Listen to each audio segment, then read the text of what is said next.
त्याचबरोबर या नव्या कलाकारांची नव्या पिढीची आम्हाला साथ मिळते, त्याच्यासाठी आज पहिल्यांदा आम्ही मुंबई सोडून प्रयोग केले आहेत। याच्या अगोदर आम्ही दिल्ली, चंदीगड, नागपूर असे प्रयोग केले।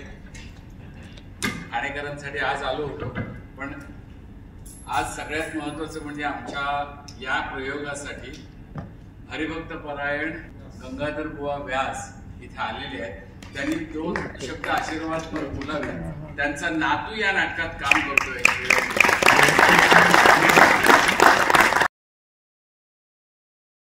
नमो नमः। आज संगीत माऊली हे अत्यंत हृदयस्पर्शी भावस्पर्शी असं नाटक आज आपण पाहिलंय। कदाचित अनेकांनी अनेक वेळा पाहिलं असेल। मी या नाटकाबद्दल एवढंच सांगू इच्छितो, उत्तम लेखन, उत्तम दिग्दर्शन, उत्तम संगीत आणि कलाकारांनी कस लावून या ठिकाणी काम केलेलं आहे। अनेक नाटकं आजपर्यंत मी पाहिली। माझं वय 75 होऊन गेलेलं आहे, पण लहानपणापासून मी नाटकं पाहत आलोय। कुलवधू, संगीत शारदापासून मानापमान, स्वयंवर, सौभद्र, एकच प्याला वगैरे। पण आज हल्लीच्या काळामध्ये काही इतिहास लोकांना माहीत नाही। ज्ञानेश्वरांचं जीवन चरित्र सगळेच सांगतात, पण ज्ञानेश्वरांच्या आई वडिलांची त्या काळातली अवस्था, त्या काळातली परिस्थिती ही फारशी लोकांना माहीत नाही। आणि म्हणून मला आज अभिमानाने एवढं सांगावंसं वाटलं की ज्ञानेश्वरांच्या चरित्रापूर्वीचा जो काळ तो या नाटकाने लोकांच्या समोर आणून उभा केलेला आहे। लोकांना ते दिसतंय त्या काळामध्ये काय होते। आणि म्हणून मी आज सांगतो की ही मंडळी चंदीगड, नागपूर, दिल्ली असे प्रयोग करून आलेले आहेत। महाराष्ट्रातही अनेक ठिकाणी ते जातात, मला माहिती आहे। पण ही कलाकृती, दिग्दर्शक हे महत्वाचं स्थान आहे। कारण असं आहे की अर्ध नाटक दिग्दर्शकावर अवलंबून असतं, लक्षात ठेवा। डायरेक्टर म्हणतात दिग्दर्शक, आणि नटानं कसं राहावं, कसं वागावं, कसं काम करावं, कोणत्या पद्धतीनं यावं जावं, हे सगळं फार जबाबदारीचं काम दिग्दर्शकाचं असतं। दिग्दर्शक चुकला की नटाचा बोलट व्हायला वेळ लागत नाही। म्हणून दिग्दर्शन महत्वाचं, आणि ते अतिशय उत्तम आहे। लेखन तर उत्तम आहेच, आणि या नाटकाला साजेसं असं संगीत लाभलेलं आहे। त्या काळामध्ये इतकं संगीत प्रचलित झालेलं नव्हतं, इतकं संगीत। त्यामुळे तुकारामांचं चरित्र सांगताना तुकाराम त्या काळात ताना मारत होते का, गात होते का, हा एक प्रसंग आहे।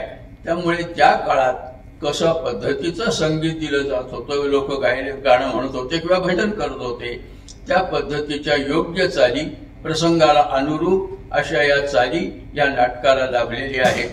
मी आज अभिमानाने एवढं सांगू इच्छितो, हा नाटकाचा प्रयोग झाल्यानंतर लवकरात लवकर हा शतकापर्यंत पोहोचणार आहे, आणि पुढे लवकरच त्याची शतकोत्तर वाटचाल होऊन 500 प्रयोग, 500चा 1000 प्रयोग, आणि मी आजही सांगून ठेवतो की 1001 वा प्रयोग ह्याच गडकरी रंगायत्रामध्ये झाल्याशिवाय राहणार नाही। तेव्हा आपण लोकांना हे सांगा, ही भूमिका काय आहे। नुसतं नाटक पाहून आलो, छान आहे नाटक, आम्ही पाहून आलो असं नका सांगू। ज्ञानेश्वरांच्या आई वडिलांचं जीवन चरित्र त्यात मांडलेलं आहे। त्या काळातली सामाजिक परिस्थिती, धार्मिक परिस्थिती आणि कर्मकांडी वृत्ती, या सगळ्या गोष्टी ज्या आहेत ना, त्या आजच्या काळात तशा बऱ्या दिसत नाही। ज्ञानेश्वरांची मंदिरं बांधली गेली, ज्ञानेश्वरांचा जय जयकार केला जातो, पण ज्यांच्यामुळे ज्ञानेश्वर झाले किंवा निवृत्तीनाथ झाले, त्यांच्या आई वडिलांची पुण्याई किती पाठीशी आहे, किती सात्विकता त्यामागे आहे, हेही आपल्या लक्षात येतं। म्हणून मी आज या नाटकाला हार्दिक शुभेच्छा, अनेक शुभेच्छा देऊन सांगतो की लवकरात लवकर, अगदी मला तर असं वाटायला लागलंय की शतकोत्तर हे नाटक जाईलच, पण लवकरात लवकर हे नाटक परदेशात सुद्धा जायला हरकत नाही आणि ते जाईल सुद्धा. करून घ्या.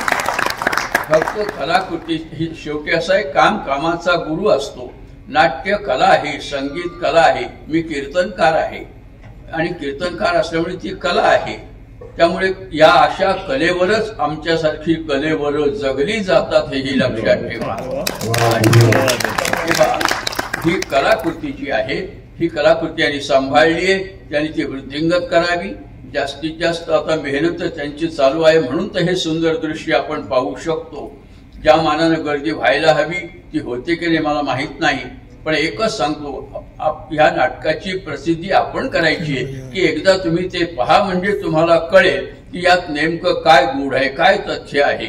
ज्ञानेश्वर महाराजांचं जीवनचरित्र लहान मुलापासून सगळ्यांना माहिती आहे, पण तत्पूर्वीची भूतकाळातली जी काही हिस्ट्री इतिहास आहे तो लोकांच्या समोर यावा, याकरता ही अत्यंत उत्तम अशी कलाकृती या नाट्य मंचानं सादर केली आहे. तेव्हा या नाट्य कलाकृतीला दिग्दर्शक, नेपथ्य आणि संगीतकार आणि सगळेच्या सगळेच कलाकार कसलेले आहेत यात संशय नाही. तेव्हा सगळ्या कलाकारांनी उत्तम रीतीनं काम केलेलं आहे. तेव्हा माझ्याकडून त्यांना सर्वांना हार्दिक शुभेच्छा, हार्दिक शुभेच्छा आणि हार्दिक शुभेच्छा.